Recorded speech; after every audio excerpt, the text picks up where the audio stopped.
The views and opinions expressed on this program do not reflect the company, owners, management, staff, clients, or partners.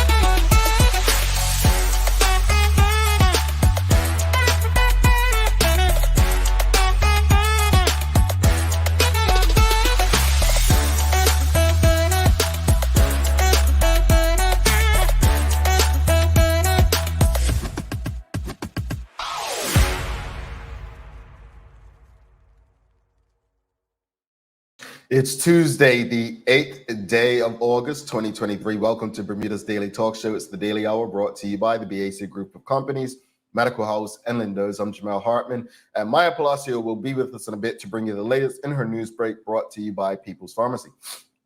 Folks, we're going to ask how your holiday was, but as you can probably hear, I'm a bit stuffed up. It was a rough night. Trying to drink some H2O right now, just had my smoothie. So bear with me this morning. Everybody said, I'm not coming in that room today. You're going to get me sick. So that's why I'm alone today. No one wanted to come and allow me to get them sick. Apparently that can happen virtually. So bear with us. But greetings, everyone, and thanks for making us part of your daily routine. A good one today as we welcome Commissioner of the Bermuda Police Service, Darrin Simons, onto the show. We'll be discussing a bunch of things, some updates on various things happening in policing in Bermuda. And also, we've had some recent incidents over the holiday. We thought we would have a quiet weekend, and then we didn't. So you don't want to miss that. The Daily Players will remember when. And so since there's no one in studio with me, I guess the first person in the audience who answers correctly, we'll give them a little something away. All right. So don't forget to subscribe on our website, thedailyhour.com. Follow us on all of our social media channels to stay up to date with all that we have going on. Help us grow beyond the mic as we do our part to continue to improve our community. We're going to bring the Commissioner of Police in early. So we'll get you an early news break and then bring the Commissioner in early so you have extended time to communicate and ask your questions. But before we get into that, something we didn't ask yesterday, we just asked, what would you do to improve cop match and the cop match experience? And today, just very simple. How did you spend your holiday weekend? That's the question. How did you spend your holiday weekend? I like this question because it gives us an idea of how different we are in how we celebrate the Emancipation and Mary Prince days, but overall cop match holiday. So how did you spend your weekend? And good morning to you, Karen Simmons.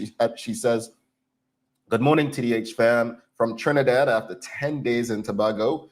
I missed you and the great fun you had. We missed you too. They were looking for you on the restaurant crawl, Karen. So yeah. Welcome back to Trinidad from Tobago.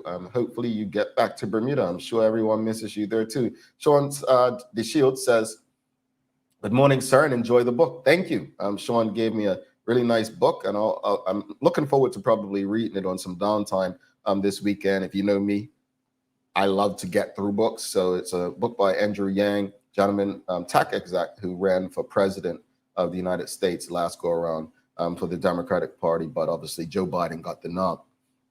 Monica Dunstan says, morning all. So here's your question. We're going to be real fast because as I stated, we're going to bring the Commissioner of Police, Darrin Simons, in early. So news break we'll be going to very quickly. So just how did you spend your holiday weekend? What did you do? How did you make the most of your holiday weekend? If you actually did have time off, because I know not everyone has time off. Well, people in the Bermuda Police Service have to work. People in hotels and the airports and many of the services that are essential, that employ people, they had to work. So how did you spend your holiday weekend? We've got Monica Dunstan. She said, I went to the game both days and stayed home Saturday and Sunday. So Monica had to recover after those 2 days out, 2 days of cricket, hot, humid. The first day, the sun wasn't out. It was just humid, really humid. The second day, you got a combination of the sun and humidity. So, yeah, Monica, I don't blame you. I don't know. Some people were able to go to the game and then Bacchanal run and then on a boat.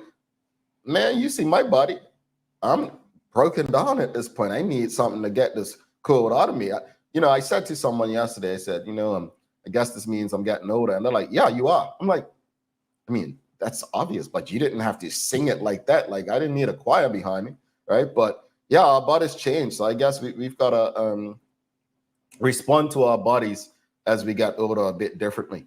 Sean DeShield says, enjoyed valuable time with family and friends on the beach campsite. Which beach camp site do you go to, Sean? On the South Shore, Ferry Reach, Shelley Bay? Where do you hang at? Ebony Souza says, let Crown and Anchor take my money first day. Second day, watch from home and camp hopped. Relaxed on Saturday. I didn't see you, Ebony. You didn't stop by our camp. So next year, we will have to make sure that you know where we are so you can stop by for a Heineken Zero with me, all right? We've got Elijah Simon says, good morning. Cop match was spent home barbecuing and music in the yard. So those folks who stayed home, did you turn the radio on or did you stream on one of the sites that were streaming? How'd you enjoy it? Will Bay Beach, Sean DeShield says, so he was up the country. Karen Simmons says she spent her cop match hiking through a rainforest, celebrating emancipation in Tobago. Interesting. That sounds like work. What was the weather like? That hiking through a rainforest is cool in these rainforests because, yeah, that seems like a task. But you know what, Duke Edinburgh, you're ready for whatever, aren't you? Monica Dunstan says she had no way she made very good choices at the game. Okay, very good choices. I didn't see her this year. Last year I saw her, so I can't quite confirm or deny that she made good choices. Miss Ellen Kate Horton says, good morning, cop match at the field both days. So, it's nice to see because usually people would go on one day and not the other. My favorite day is always the first day. I think the atmosphere from the first ball, more and more people are starting to go first ball. Second day, it's just like no offense, but it's like a circus because it's just everyone out, not necessarily to watch the game, but just to engage and have fun and get in people's way while they're walking around the field. So, yeah, I'll say this: I will always enjoy cop match. You all know it's my favorite holiday. Get to see people really one time a year, especially not living in Bermuda full time. So I love it. I was more sociable this year. I had proof. Sancha gave you proof yesterday. I love to see people having a good time and enjoying themselves. And I when you come by our camp, that's what we see. People just freeing up and enjoying themselves and smiling and happy. That's what I love most about cop match. So, well, I would love St. George's to win, but we know that's not in the plans anytime soon. So we'll just stick with seeing people smile and enjoy themselves. Elijah Simon said, had the game on the radio and streamed on TV for a bit. So she had watched from home. Let's do something real quickly because, yeah, there we go. Nicole Walker says she hung out with family that went to the game on the first day, stayed home second day, took a drive west on Saturday to try to steal the cup and do some shopping. Yeah, we got to get that cup back down St. George's. I feel you, but sounds like you had a packed one, Nicole. Nana Pamela Weird, she says, Shelley Bay Beach, both days from early afternoon. So she hung out at the beach. And you all who were at the beach, ready? Did you listen to it on the radio? Let us know. All right, so let's bring Maya in for the Daily Hour news break. As stated, we're going to have an extended conversation with the Commissioner of Police, Darrin Simons. A lot going on. I thought we were heading towards a nice incident-free cop match holiday weekend. Unfortunately, we did not have that. But there's a lot that has happened since he was last on the program. So bear with us. But for now, let's bring in Maya and see what she's got for us in the news break.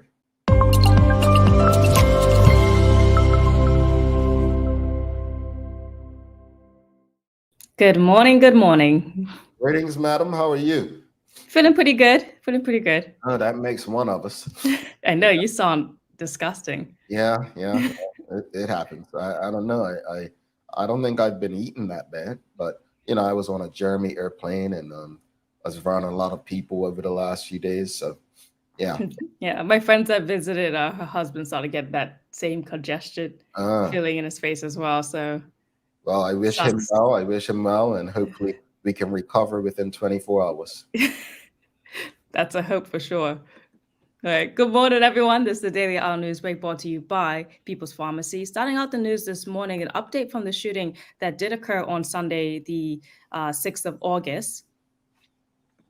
It says that an investigation continues into the confirmed firearm incident, which occurred around 11:13 on Sunday, August 6th, at Caroline Bay Marina, Southampton, and that left 2 victims with gunshot wounds. Police are appealing for any boat owners whose vessels are moored at the Caroline Bay Marina and have security cameras to please check those devices for any activity recorded between 10:30 and 11:30 p.m. on Sunday, August the 6th. Please ask that should you see anything suspicious or anyone acting in a suspicious manner, please get in contact with them by calling Detective Inspector Jason Smith of the Serious Crime Unit on 717-0864. You can also, again, speak to an officer that you trust. But meanwhile, at last check, it was a 24-year-old man who was shot in the chest during that incident, who remains warded in the hospital's intensive care unit. And the second victim was a 31-year-old man who was shot in the hand. He was attended for his wounds and discharged from the hospital. Officers did return to the scene of the shooting and continues to do the search at forensic evidence, which may help to solve this crime, which thankfully did not end in a death. A number of spent shells have been recovered at the scene of the shooting, and the matter is being progressed thanks to those members of the public who have come forward and provided what information they have. Well, I'll leave my comments and questions for the commissioner who will be following the news break, but wow. Yeah.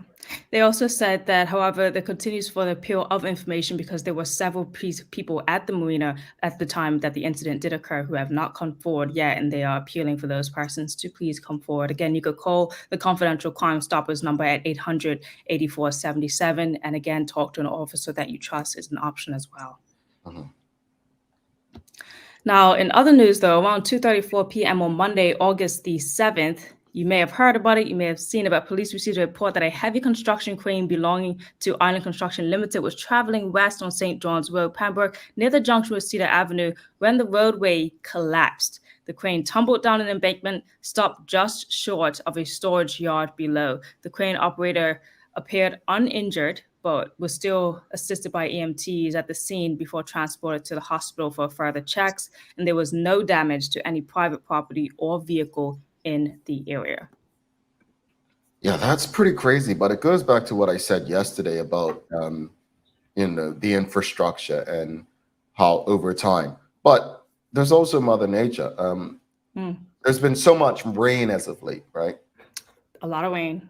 And Shanta, if you're tuned in, we definitely need to get the Bermuda Weather Service folks back on, because I don't think from a science perspective we understand the damage that rain does to the infrastructure. Just because it's not heavy wind, too much of anything. Let's look at it like this: they say too much of anything is not good for us. The same goes for rain. So I'm interested to see what we can learn from a scientific perspective of how this is going to impact Bermuda. We've had people's private homes with their roofs being cracked and ceilings falling in. We've had people's banks and embankments in their yards crumble in. It's going to happen to the infrastructure and our roads. So I'm very interested to see, remember how we always brag that Bermuda's homes were built for category whatever storms? Yeah. How do we now prepare for the climate, the change in climate? What are we doing? Should we be investing more in new ways? Is the limestone roof still good enough? Yeah. A lot of questions. That is a good question. Is the limestone roof still good enough in today's climate? Because obviously way back then it was great. Now it's things have changed. Indeed. Yeah. Well, in more road-related news, it's this one's for some wall repairs that need to be fixed, but the Ministry of Public Works wishes to inform motorists and pedestrians that an emergency road and sidewalk closure will occur on St. John's Road between the traffic lights at the junction of St. John's Road and Cedar Avenue and the Soltis Grammar School entrance. The road closure will not allow any traffic to pass through and is in immediate effect. The closure will continue until the necessary repairs have been completed. This work is not anticipated to finish before the 31st of October. Okay. Well, that's the time, but okay. That is a time, definitely. All right, in other news as well, the Ministry of Health is inviting members of the public for our hospitality industry to a virtual training webinar that is to be the prevention and control of infectious diseases in the hospitality sector. This will happen on August the 16th. Here's a flyer here for those who may be interested in that type of virtual learning. But the training session presented by the Caribbean Public Health Agency provides an introduction to and the background of regional tourism and health program and the various components and services it offers to the hospitality sector. It will also cover infectious diseases that can potentially impact the tourism sector, as well as prevention and control methods. Participation in the training webinar will contribute towards receiving a Healthier, Safer Tourism Award and the World Travel and Tourism Council Safe Traveling Stamp. Interested persons are encouraged to register by August 19th to ensure a space, although registration will remain open. So those in the hospitality industry or curious about infectious diseases when it comes to the tourism sector, this is probably for you. Yeah, get there, folks. If you think it could help, you get there. Seriously. Yeah. And closing out my news, at 10 a.m. today, the Premier David Barrett and the Minister of Youth, Culture and Sports, Senator Owen Dowell, will be having a presentation award for those athletes and persons at the CAC Games who did an outstanding performance for Bermuda. So that will be happening at 10 a.m. You could tune in at CITV or the government Facebook page as well. Okay, cool. Yeah. And following that presentation up at 12 noon, the Premier, David Barrett, will be having another press conference to provide an international tax update. And that will happen at noon today. Oh, that should be interesting. Yeah. And then lastly, I got the weather for you guys today, which is looking like some sunny breaks, still a few showers, and some rumbles, mainly earlier. I don't know if you heard the rumbles yet. I quite haven't, but we have a high of 86 degrees Fahrenheit. Hopefully the wind passes it by us, though. Alrighty, and I think I'm supposed to do the days of the year today, huh? So let me see what's the days of the year, folks. All right. What's today's date? The 8th of August, right? Today's the 8th of August. Oh, okay. Well, I see something that says National Happiness Happens Day. So I don't know what that means, but it says Happiness Happens Day is all about having unlimited amounts of happiness. What more could you possibly want from a day? I don't know who came up with this, but it's interesting. The history of Happiness Happens Day, founded in 1999 under the name of Admit Your Happy Day by the Secret Society of Happy People. National Happiness Happens Day aims to spread joy of being happy and to persuade people to look on the brighter side of life. I mean, do you want to admit you're happy, Maya? Sure. I guess it's a positive thing. Let's try it. I could just speak things into existence. I'm one of those people. I definitely want to speak things into existence. So today I am going to be extremely happy today. Today is going to be a very, very happy day, and I'm not going to be sad at all. Yeah, I'm going to be very happy because I'm happy every day. You all just call me names like grumpy, but I admit I'm very happy. I'm happy that I'm not going to feel sick by midday today. Yeah. There you go. Okay, there we go. Thanks so much, Maya. Folks, don't go anywhere. We're coming right back after this break with the Commissioner of Police, Darrin Simons. See you in a few. See you in a Let's face it, life can be a little wild, but shopping doesn't have to be. I choose People's, so that whether it's a prescription that needs to be filled, a toy for my little terror, or a gift for a new addition to the family, we'll see about that. Everything's available in one convenient location. Some call it People's. I call it my one-stop shop in the city. People's, we're here for you.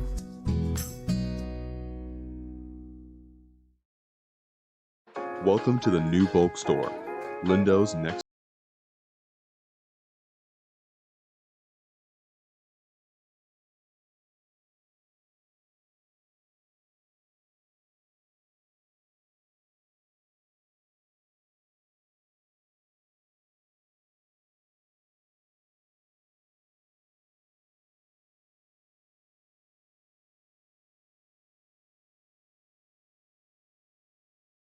Mom's celebrating her 70th birthday next month. Have you noticed her age is catching up with her? Yeah. Plus, she's having a hard time getting up and around like she's used to. I would sure hate to see her fall. At Medical House Limited, we can help make life situations easier. We have electric beds, motorized scooters, bath stools, walkers, you name it. Mom's been real good to us. We'll get her birthday and Christmas gifts from Medical House.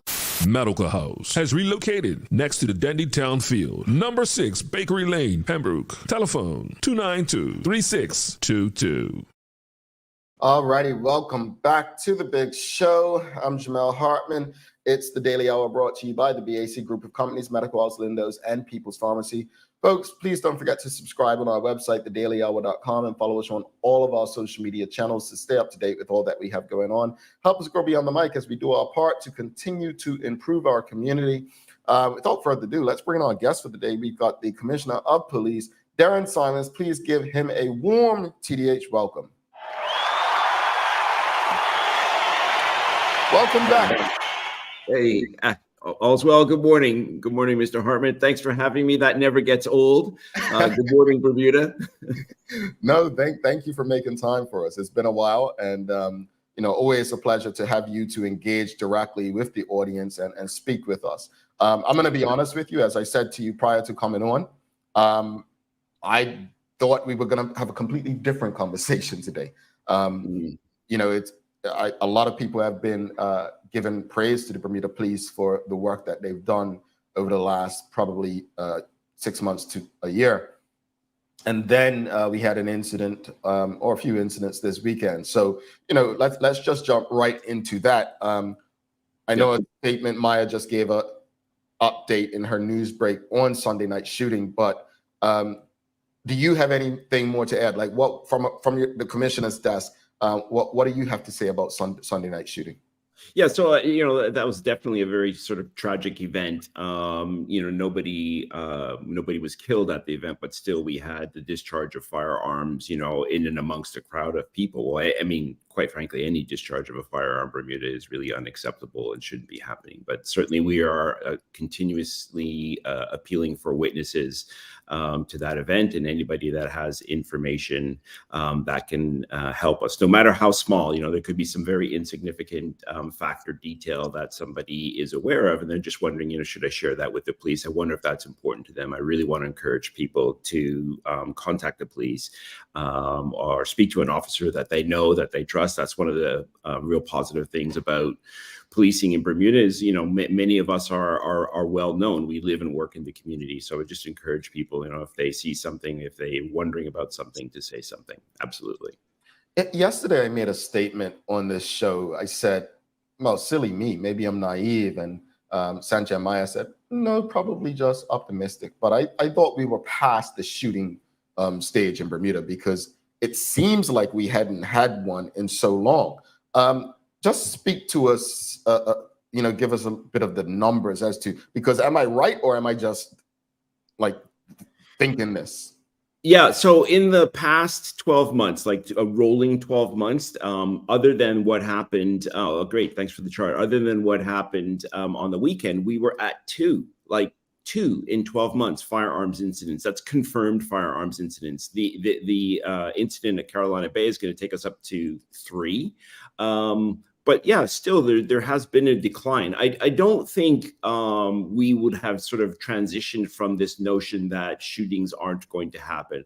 Sadly, I think given the amount of years that firearms incidents have been occurring, and the fact that using a firearm is a bit embedded in the culture now, whereas if you went back 20 years ago, that just wasn't the case. I think we are going to continue to see firearms incidents, but it's going to be the rise and fall of tension that's going to make those incidents occur. If you're looking at that graph, and I think some people are going to see that graph, what we've recently added onto this graph, because normally it was just sort of orangey and red, but this graph, you'll see that green line. That green line on the graph is bladed weapon injuries. So basically a knife. Whenever there's been an incident where somebody's been injured with a knife, we're now graphing that those incidents. And you can see that clearly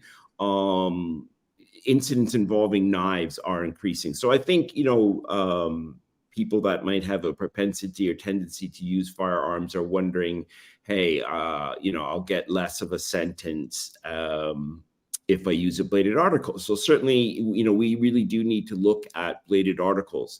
Another trend which are illegal, like a knife, let's say a bladed article with a blade length of more than 3 inches is illegal.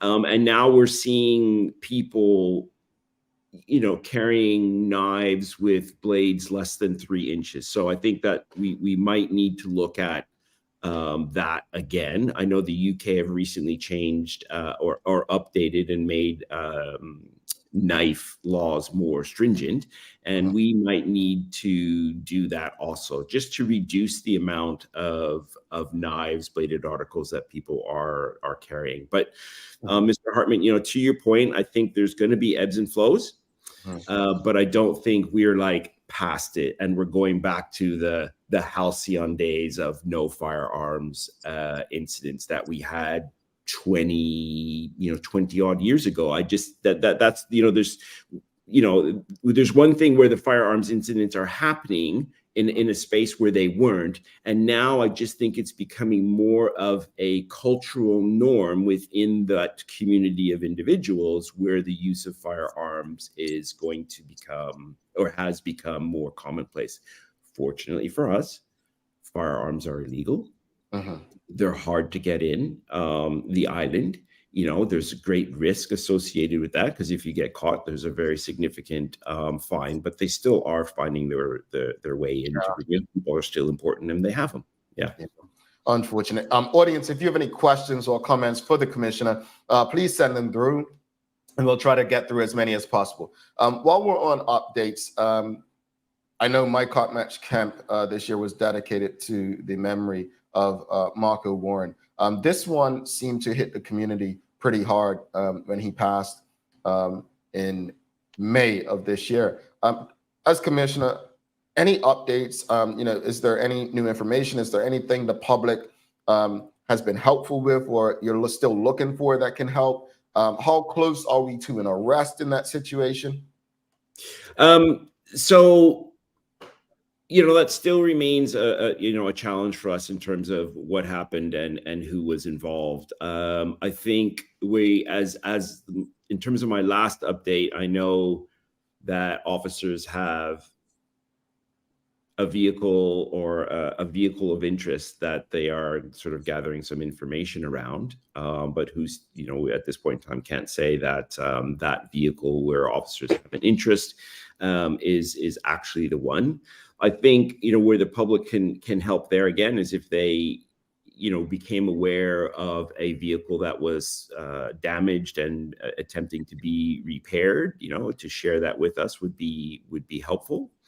But we're still a little ways from being able to make an arrest at this stage in time. So we absolutely need the public's help around that.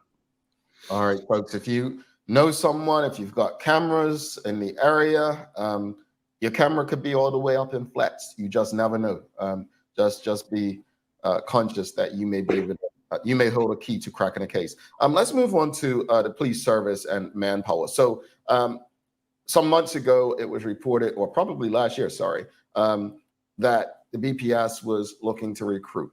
There have been challenges in recruiting locals. Speak to us about the challenges to recruiting locals for the service, and also, why is it the BPS has to look overseas for detectives? Does it reflect the training and standards within the organization itself, or is there just a lack of people in the organization? Okay, so let's just talk about the just the challenges around recruiting. So we will get a number of applications. Like when you look at the raw numbers of applications, 150, 200 applications, and maybe we're looking to fill 20 spaces. You would think that that number of applications should generate, fill your need, right? But it doesn't. The reality is the people that are applying struggle to meet the academic sort of testing, which is not high. Like I really, we're talking high school, entry level high school kinds of stuff. More emerging is not passing the health assessment. So people that have, significant sort of lifestyle diseases in their early 20s, right? So I just think the health of the community is something that we need to examine. And the other piece that's really emerging right now is we obviously do mental health screening, right? You need to ensure that the officers that you seek to engage are healthy, psychologically, mentally. And we're seeing more numbers of people with unresolved trauma that's going to affect their performance. So effectively, what I'm saying is that the quality of the applicant that considers coming into the Bermuda Police will sometimes struggle to get through the entrance exam, and people even on the physical fitness side will struggle. And the reality is, okay, I'm not saying that the physical fitness part is a walk in the park, because it isn't. It could be a little bit challenging, but it's not something that it is something rather that with, let's say, 3 months of dedicated sort of, I want to join the Bermuda Police Service, I need to get fit to pass this fitness test, they could do. But it's not happening. And to be frank, it's been going on for quite some time. I mean, the Bermuda Police has been recruiting overseas for a number of years.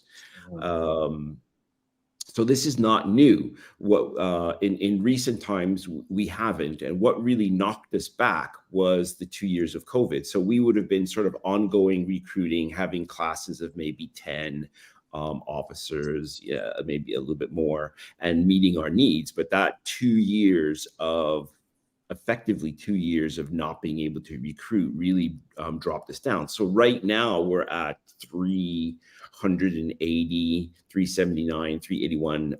Our numbers, our establishment strength is 420. So we're really working hard to get back up there. We just graduated a class of 9 officers, we recruited from overseas. We got 10. We're looking for 15, so we're going to go back again to recruit those additional 5 officers from overseas. And at the same time, we are just finishing up the next round of intake for a course that should be starting in another couple of months. And right after that one finishes, we will be going out again. So if anybody's interested in joining the Bermuda Police Service, get your application in right now. But it might take several months before you come into the process formally or able to join the organization, just because we will have an ongoing recruit foundation course. But I really do want to encourage that. And by the way, let me just segue a little bit that me personally, 30 years in this job, I absolutely love my job. If I got the opportunity to, if reincarnation was a thing, and I got the opportunity to come back around again, I would absolutely join the Bermuda Police Service again and have another career in the organization. I would want to do some things differently, but I would join the Bermuda Police Service. And I actually really recommend it as a career choice if somebody is maybe a little bit unsure about what it is that they want to do, or quite frankly, just looking for a decent, well-paying job. I would encourage people to consider a career in the Bermuda Police Service. So speaking of that, I know a lot of officers are reaching that 55 retirement age thing, right? How does that impact, like, you're losing a lot of experience. How's that impacting the BPS's plan going forward? And with that amount of numbers going out, with new ones coming in, I mean, how does that create an unbalance within the well, I'm not sure an unbalance. I mean, it is just the reality of the employment cycle. But where we do feel that is very recently in the specialist detectives. So it's, first of all, it takes about 7 years for an officer to be to really be competent at the job of policing. And what we mean by that is that no matter kind of what situation they're thrown into, right? Because things just can be radically different. They may not know exactly what the law says. They may not know exactly what to do. But when you've got about 7 years experience, you just sort of know how to act and how to get and how to deal with that situation. That takes 7 years. And that's just basic policing, right? What we would do, what we would call sort of a response officer, or maybe a very early detective, right? And then when you look at the requirements to become a specialist investigator, like those that would work in the serious crime unit, the financial crimes unit, the drugs unit, just to name a couple off the top of my head, you have more seasoned intelligence officers, then you're sort of really pushing at least, 10 plus years of experience, let alone the training that's involved. So we are in a phase where we're seeing a number of retirements. We've got, I think it's over 50. We have this category called post 55. So there's mandatory retirement below the rank of superintendent at 55, but we have the ability to bring people back if you'd like, or keep them on until 60. So we have more than 50 officers out of the 380 that we have. And you could appreciate that many of those, or sorry, not many, all of those are going to be your most experienced individuals in the organization.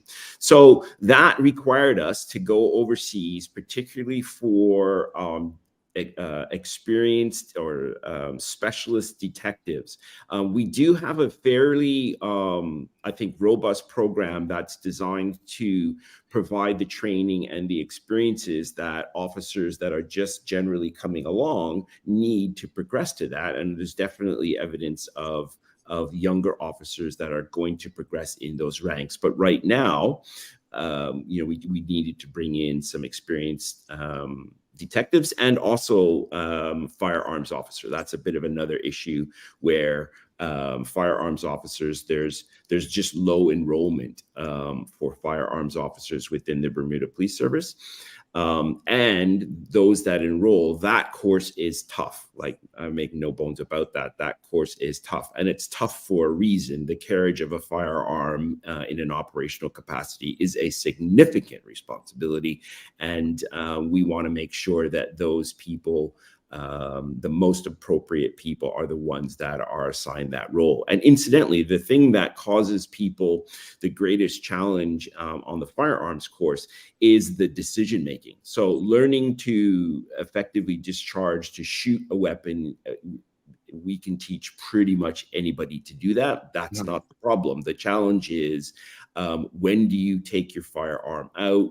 How do you approach an individual? What are your tactical communications? How do you de-escalate a situation before you get to having to use a firearm? And I think, to Bermuda's credit, when you look at the number of incidents where police involved in a fire, having to use firearms, which is pretty much one in all of the years of firearms having been used, is a significant testament to the professionalism of the women and men that carry out that function.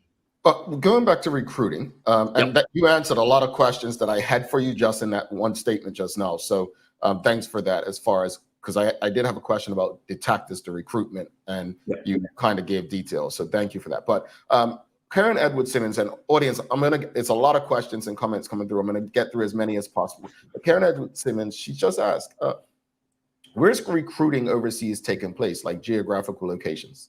Okay, so in the Caribbean, so the recruiting, there's if you're coming in as an experienced as an experienced officer, we recruit from the Caribbean and the UK. The UK particularly for the firearms component. So our whole firearms training regime is based on the UK model. And people that come that already have what we'll call their firearms ticket, right? They're authorized to carry firearms. They will have met the standards that we have. That's around the decision making and obviously the operational use of a firearm. And then we do recruit from the Caribbean just for sort of general police officers, experienced detectives. And we're now actually, just because we couldn't get the numbers from the UK, going to have to look at within the Caribbean islands, firearms officers, but they will have to come in and basically do our course just to make sure that they are at the standard that, you know, Bermuda has. Got you. We have another question. Sean Smith asking, does your recruit drive target children in high school? So it doesn't specifically target children in high school. We used to have a cadet program. I mean, we still have it on the books, but literally our last cadet became an officer during the last passing out parade where we passed out the 9 recruits. So we've got to really evaluate where we are with the cadet program. There are some discussions within the ministry about doing something different about that. A challenge that we have is at 380 officers, everyone counts, and everyone really needs to be deployed operationally to meet our operational response needs. It is really challenging, whenever there's like, let's say we have an issue around burglaries, we might have an issue around sort of shootings, we might have an issue where we are aware of gang tensions. It requires the senior leaders of the organization really to come together and figure out how they're going to meet that need, sort of provide an effective policing response, a surge in response in that area, and what is not going to get done. So I say all that in the context of the cadet program. As much as I would love to have a cadet program today, two things. One, there was a little bit of lack of enrollment over the years. It kind of declined the amount of people that were wanting to join, and our ability to staff that function is a bit of a challenge at 380 officers. But it's an ongoing discussion about what we might be able to do differently. So it might not be a police cadet program. You might see something in the future that's more of a Ministry of National Security cadet program, providing exposure to many or all of the uniformed services. All right. We'll get back. Keep sending your questions and comments, folks. We'll definitely get back to the audience in a few. Let's switch gears to Operation Vega. Sorry, I also just wanted to just throw in there, because Mr. Moreno sent me one. I said, you also remind me, we do go to job fairs, in the schools and stuff like that, just to say this is what policing is about, demystify some of the application process, et cetera, et cetera. So yeah, Op Vega. Gotcha. So yeah, Operation Vega.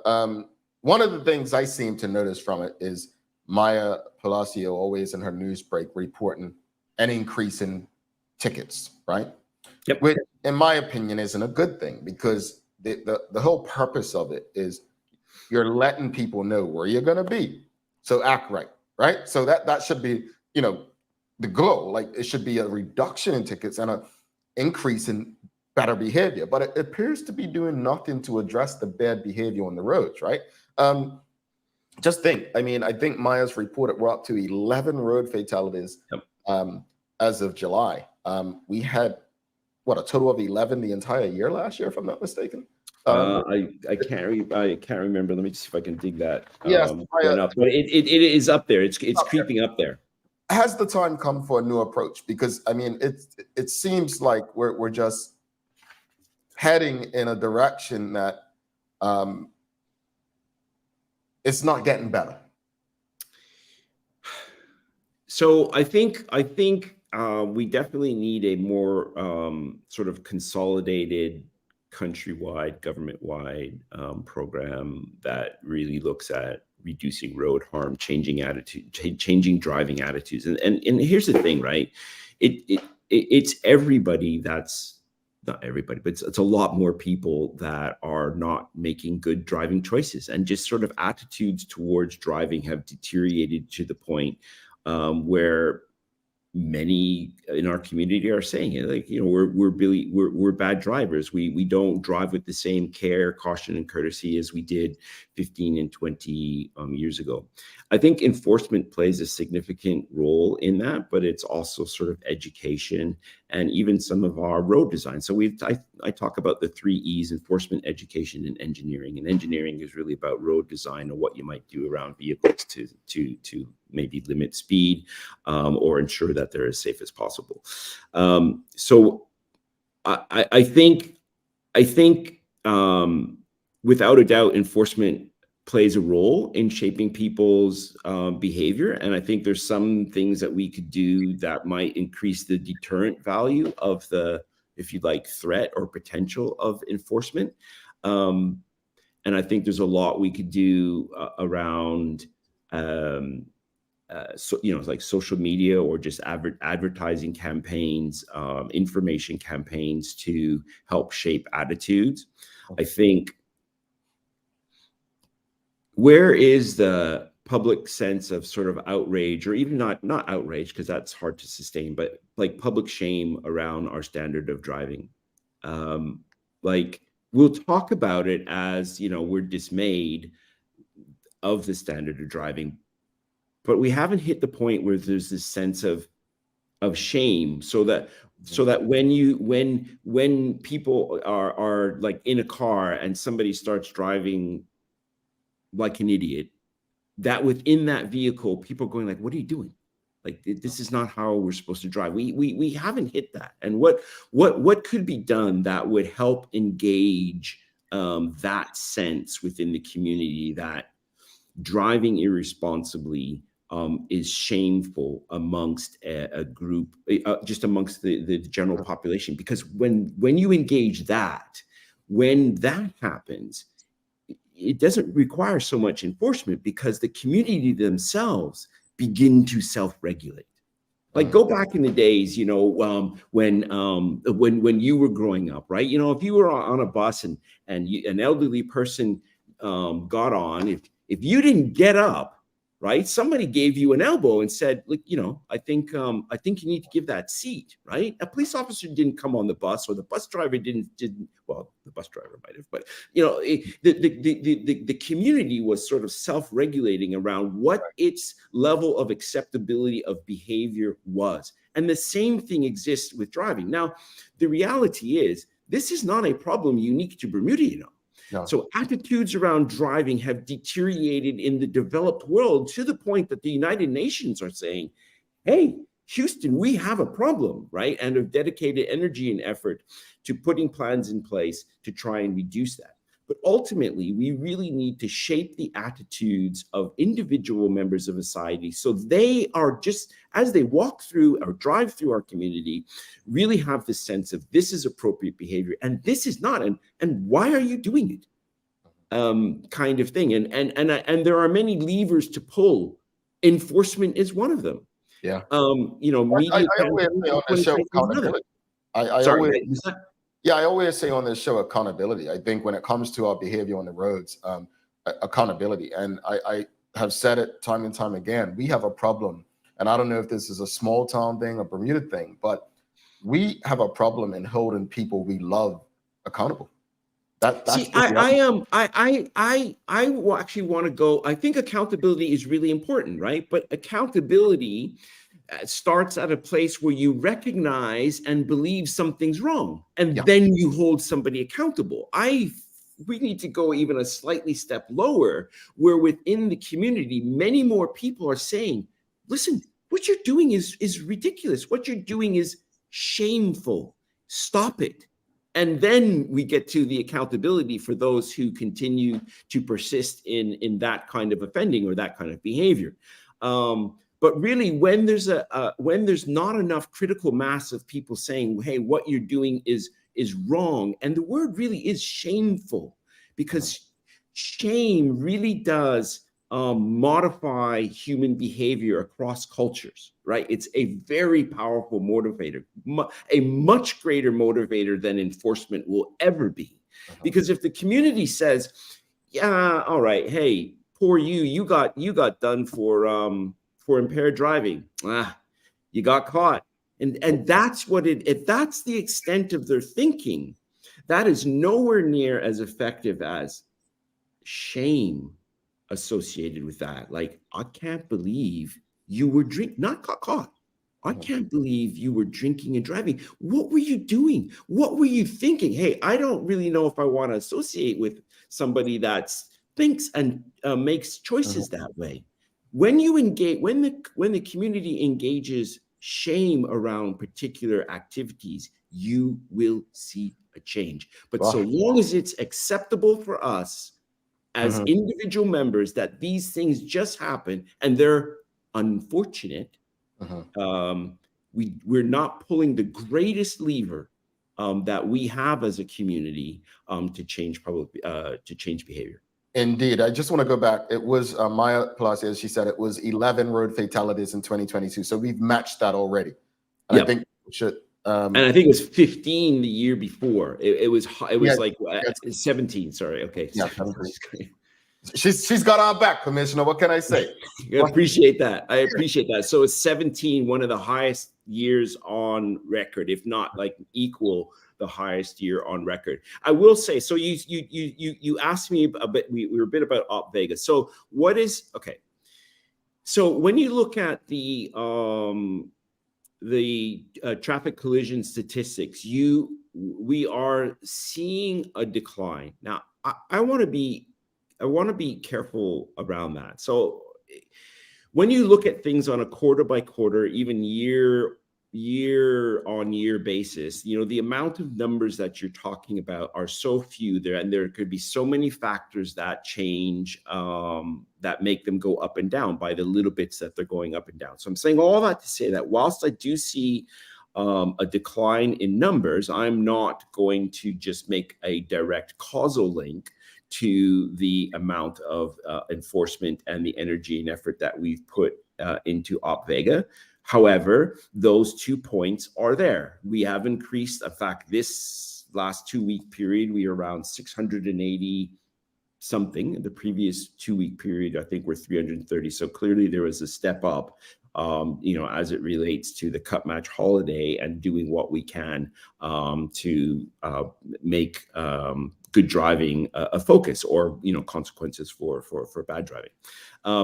But I just know that enforcement is only one of the pieces that help shape driver behavior, and there is some potential evidence that it's having a little bit of an impact in the numbers of accidents that we're having. Yes or no question. Should this be treated as a public health crisis? Well, I think. Okay. So certainly, when you talk about drug use, changing it from enforcement to a public health crisis is particularly helpful. I think what happens when you shift to the public health is you minimize or stop doing the enforcement element, and you just sort of help people and try and deter people. So I think I'm not aware of any place that has sort of dropped enforcement, but I think there are some principles about how you measure how you measure accidents, how you begin to understand what contributes to, let's say, accidents or bad driving behavior, that the public health model can assist. But I don't think that there are too many jurisdictions that are going to say that they need to move away from enforcement as a significant response to driving and to accidents. And that's really the big shift when you talk about moving from a law enforcement model to a public health model. And that's most popular. That discussion is most live around how drugs are being treated. So they're saying, why do people use drugs? What can we do to reduce the attractiveness or desire around that and apply a public health? People are unwell. That's why they turn to drugs. And let's look to make them healthier or weller, if that's a word, well. But I'm not aware of that as it relates to enforcement, traffic. Time's flying by, but I'll try to get through as many comments and questions from the audience. I want to switch gears again. This has been quite a controversial topic. And I don't think it's been discussed even on this show. We've avoided it, but the governor has opted to not make the public findings of a report on former Commissioner of Police Stephen Corbishley. She's opted not to make them public. Many people feel this is of interest to the public, and in the interest of transparency, which you are a proponent of. But do you have an opinion on whether these findings should see the light of day? So it would be, if I'm honest, it'd be really inappropriate for me to offer a comment. So the governor commissioned a review. Somebody made a PATI request. The information commissioner made a ruling that an appropriate exemption should be applied because of the circumstances under which that report was made. So, that's where we are in the sort of under the PATI information commissioner perspective. However, in another forum, in a court, obviously there's one party that feels that the release of that report has a bearing on their case, and a judge has said, or a magistrate has said that report should be released to the prosecutor for a review. So those are the facts, kind of like as they stand right now. And it just, again, given the matter is before effectively, courts. It would just be inappropriate for me to comment on that. Understood.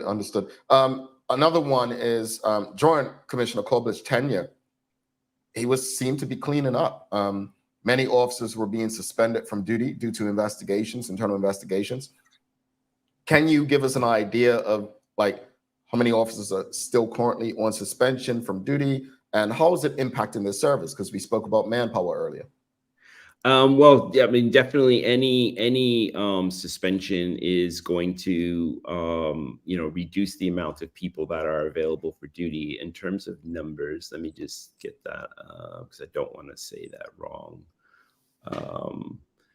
So yeah, definitely when we look at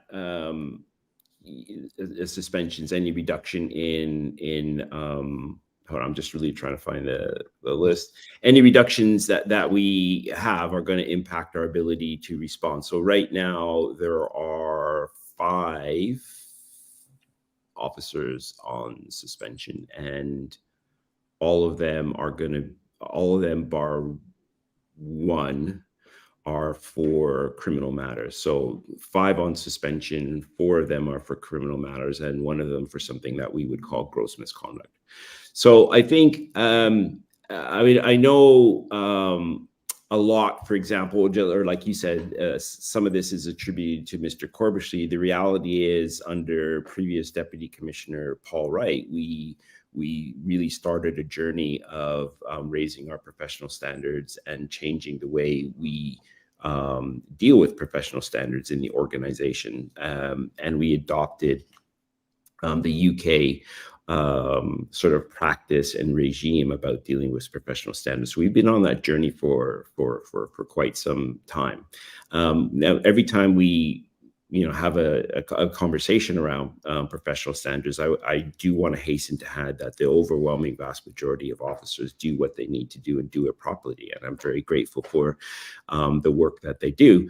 But there are times when officers get it wrong, do things that they shouldn't do, and we really do seek to hold them accountable. Firstly, we really look to sort of educate and change behavior, but then there are some times where that's just not appropriate, and it has to be real and meaningful consequences, and some people lose their job.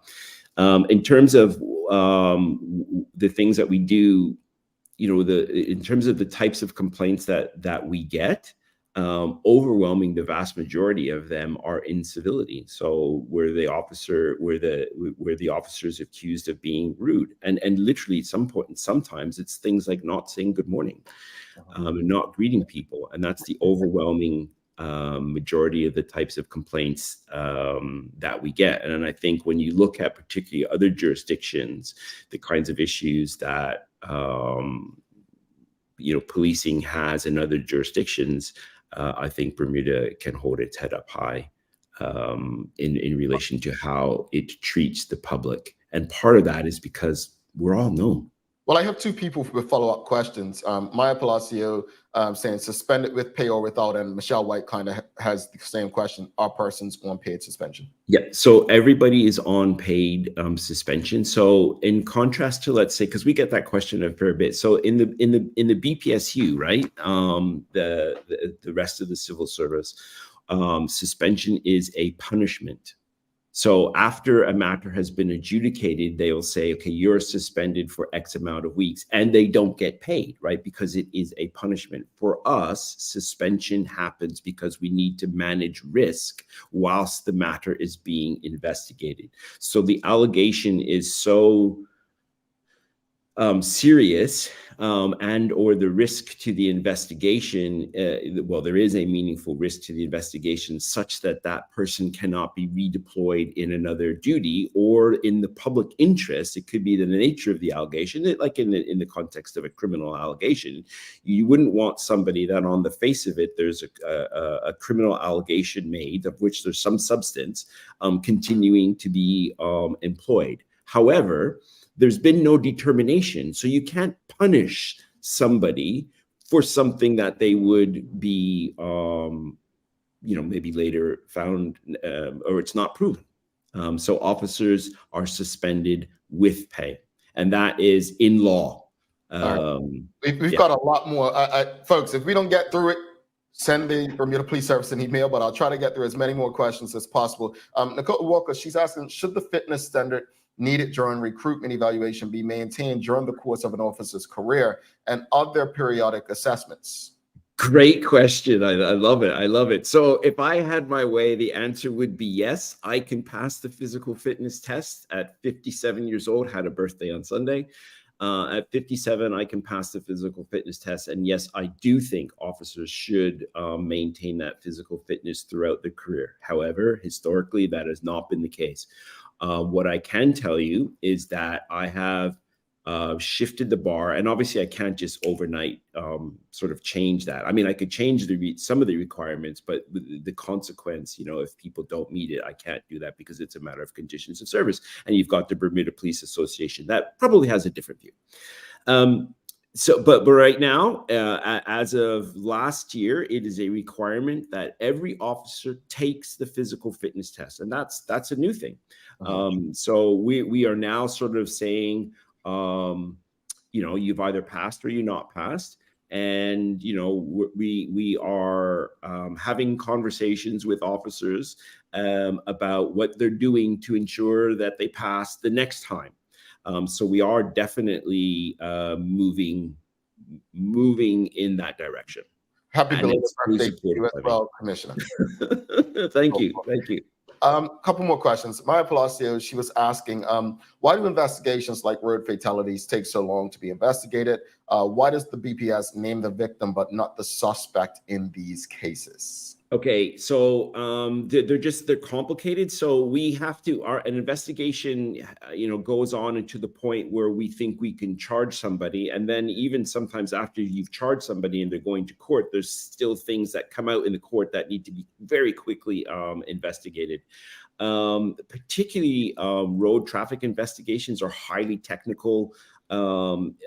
Examinations of the scenes, a lot of sort of mathematics and physics that need to go into preparing that documents, notwithstanding all the witnesses that need to be interviewed. Always an autopsy, toxicology, which takes months to get those results, are part of what the file needs to contain, and that's what contributes to the length of time I think these investigations take. The other part of that question was, why don't we name suspects? Because they're just that, they're suspects, and people are innocent until proven guilty. So we would generally really avoid naming a suspect until they've been charged. And once they've been charged, it's a matter of public record that Johnny or Jane has been charged with a particular crime. All right, last question. Mark Arthur C. Phillips asking, how long does a suspension stay on an officer's record? That's a good question. Suspensions will be there forever. So the fact that an officer has been suspended will be there for their entire career. There are some elements of disciplinary findings that will have, like if you get a warning, there's 2 levels of warning. I think the highest level of warning, it will be on your file for 12 months. All right. One final one. I know I said that already, but Rosalind Famous asking, is there a forensics team on island? Yes. Yep. And I think again, that's one of the capabilities that when you look at some of the other jurisdictions, Bermuda should be very proud of. We do have an advanced forensics team. They are quite short-staffed. Actually, that is one of the areas that I'm looking to be able to recruit and increase the numbers. We are woefully understaffed in that area, but so far we are meeting the need, and we do have a very robust forensic capability.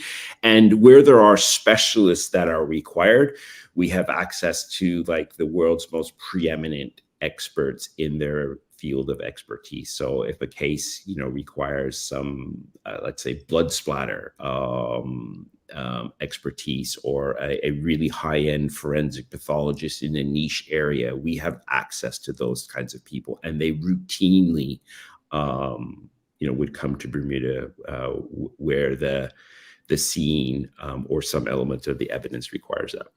All right. Well, before you head out, just what would you say to the Bermudian people as far as maintaining confidence in the Bermuda Police Service as far as doing their job? Yeah, I really do. We sort of say self-praise is no praise, but at 30 years of being on this job and having been to other jurisdictions, I really do think that the public, the Bermudian public or the Bermuda public, should be proud of their police service. When you look at the numbers and types of the issues that we've been having, I think that we are still worthy of the public's confidence. Our ability to solve crime, I think, is helps us to be worthy of the public's confidence. We do experience wobbles. We don't always get it right. I try to be transparent and accountable when that happens, so that even in just sharing, okay, like here's an example, where we got it wrong.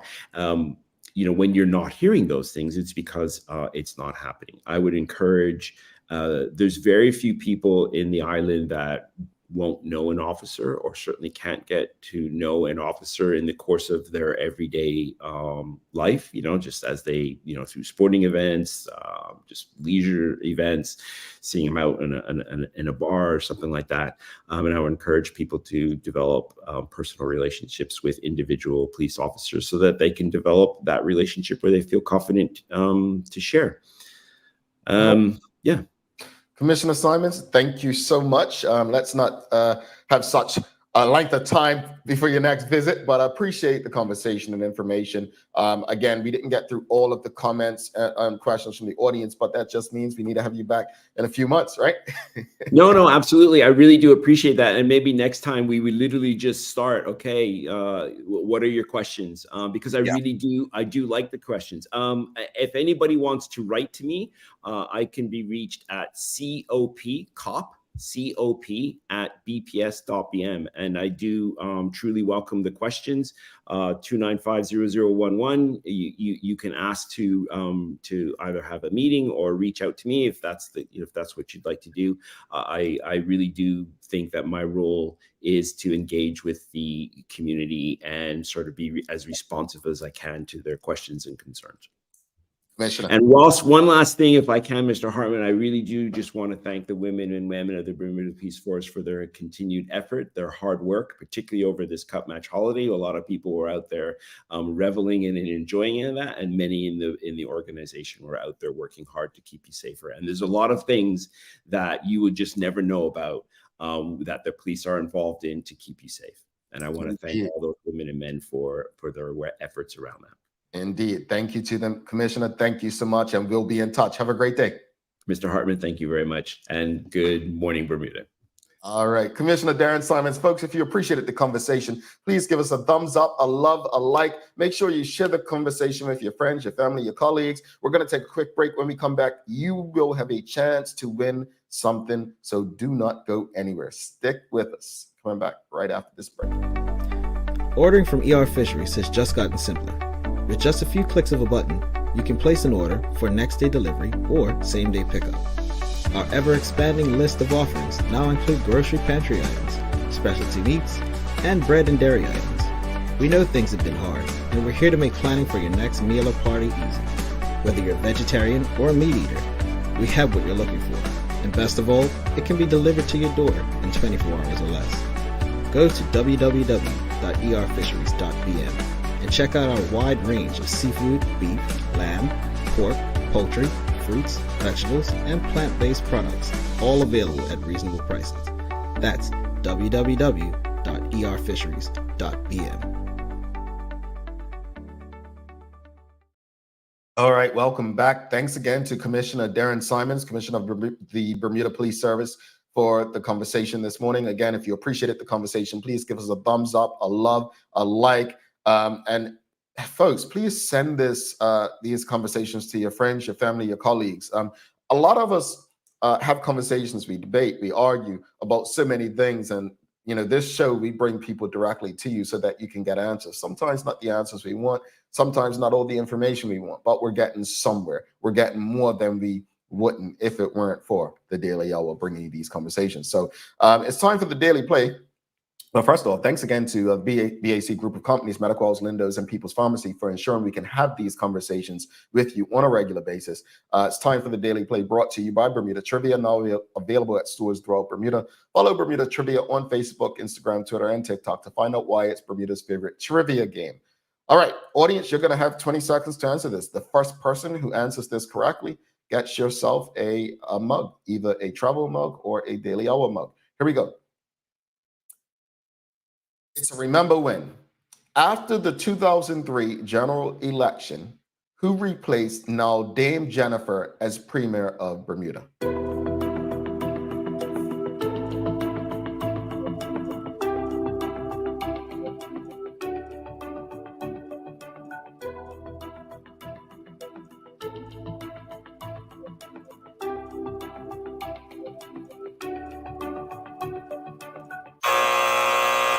All right, who's got it first? No, it was not Miss Brown, Mark Arthur C. Phillips. NTS, you were second. Shayna Smith showed up on my screen first. So Alex Scott was correct. It was Alex Scott. Alex Swan, this is interesting. Alex Swan. I know what you meant, but kind of cool. No, it wasn't you were proud. So Shayna Smith, congratulations. It was Alex Scott. Send an email to engage@thedailyhour.com to collect your winning. But yes, it's Alex Scott, former Premier Alex Scott, and he will be on the show this Friday, I believe. Yeah, this Friday. The first time we will have the former Premier Alex Scott on the show. But final thoughts on today's program. I'm encouraged that people like Commissioner of Bermuda Police Darrin Simons and his colleagues come on this show to engage directly with this audience. What I will do the next time around is we can just have a session where we just go straight to the audience with your questions, because I know so many of you have so many things that you want to know. So we can have a session like that. But I am encouraged that we have the opportunity to engage with people directly, where the conversations are not controlled. They're not controlled. They're not controlled. They're not asking for questions before they come on. Willing people. Sorry. Oh, sorry, folks. Sorry, just had an issue there. Touched the wrong button on the board. But willing people who are honestly looking for direct engagement with you. So I'm thankful for the conversation, and hopefully we'll have more guests who are in positions of public trust that are open to engaging with us live on this show. That said, it's time for the Daily Inspiration, brought to you by our friends at ER Fisheries and Foods. So I'll leave you with this today. Lots of people want to ride with you in the limo. But what you want is someone who will take the bus with you when the limo breaks down. And that's Oprah Winfrey. I really like that. Can you tell? I think I'll have company tomorrow, folks. I think everyone ditched me today, like I said, but I think Sherry Osancha will be back with us tomorrow as we have Kaylin Canada on. We'll be discussing. They have a dispensary, so what are the regulations for it in Bermuda? What does it mean for Bermudians? So looking forward to that conversation. In the meantime, don't forget to subscribe on our website, thedailyhour.com. Follow us on all of our social media channels to stay up to date with all that we have going on. Help us grow beyond the mic as we do our part to continue to improve our community. Thanks again to our partners, the BAC Group of Companies, Medical House, Lindos, and People's Pharmacy for ensuring that we're able to do this with you on a daily basis. As always, we appreciate you, we love you, and we thank you for making us part of your daily routine. If all goes well, we'll be back to do this again with you tomorrow. I just want to say thank you to Emily Gail Dill. So it was an excellent interview and very informative. We appreciate you tuning in. So thank you for your support. But on that note, folks, I am Jamel Hartman. Please do make it a safe and a great day. Until tomorrow, I am out. Peace.